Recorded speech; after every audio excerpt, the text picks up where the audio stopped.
მახსენდება ჩემი ყოფნა, ჩემი მოღვაწეობა სულიერი ბათუმში. ჩვენთან ეკლესიაში მოდიოდა ორი მოხუცებული ქალი. გვარად ტურგენევები.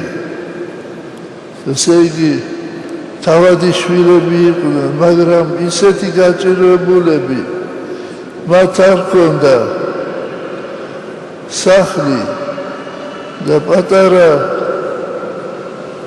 კარდონებიდან,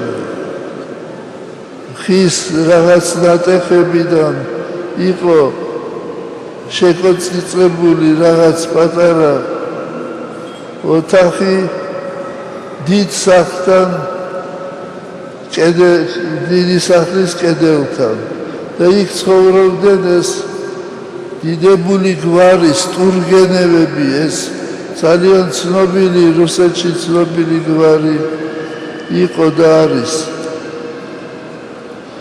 და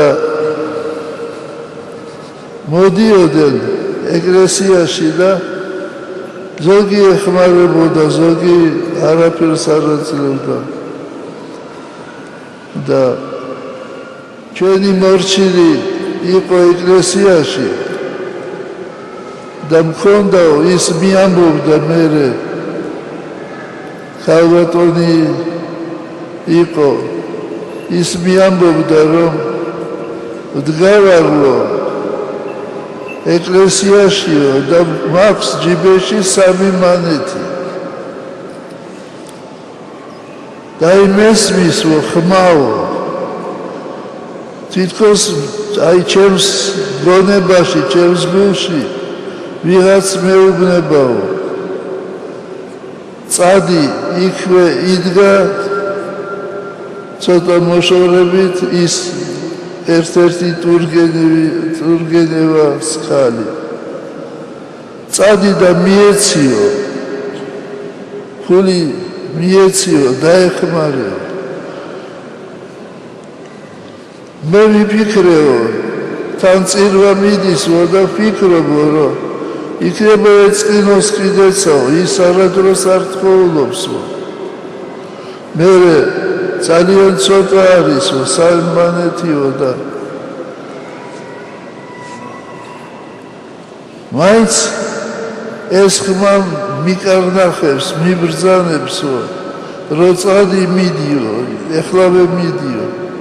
მივედიო, პატიებას თხოვეო და უთხარიო, რომ რატომღაც მომინდა მე მოგცეთ ეს 3 მანეთიო. პირჯვარი გამოუწერია იმ ტურგენევას და უთქვამს, აი ეხლაო, პურის ფული აღარ მქონდაო და მე მთხოვდი უფალსაო, უფალო გამომიგზავნე პურის ფულიო. და აი შენ მოხვედიო და მომეცი. ასეა უფალი გვეუბნება, შინაგანად გვეუბნება, რომ დავეხმაროთ. არის ხშირი შემთხვევა, როცა მიდიხარ ქუჩაში და გაჭირვებული ზის ან წევს გაივლი, თითქოს არ წხედავ, მაგრამ შინაგანი ხმა უკან გაბრუნებს შენ და აძლევ დახმარებას. აი ამიტომ დღეს მე გავამახვილე თქვენი ყურადღება აი ამ საკითხზე. ადამიანის შებრალება, ადამიანის ფასი,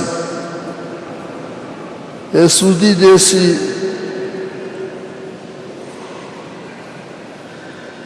სიმდიდრე, უდიდესი სიმდიდრე დედამიწაზე არის ადამიანი.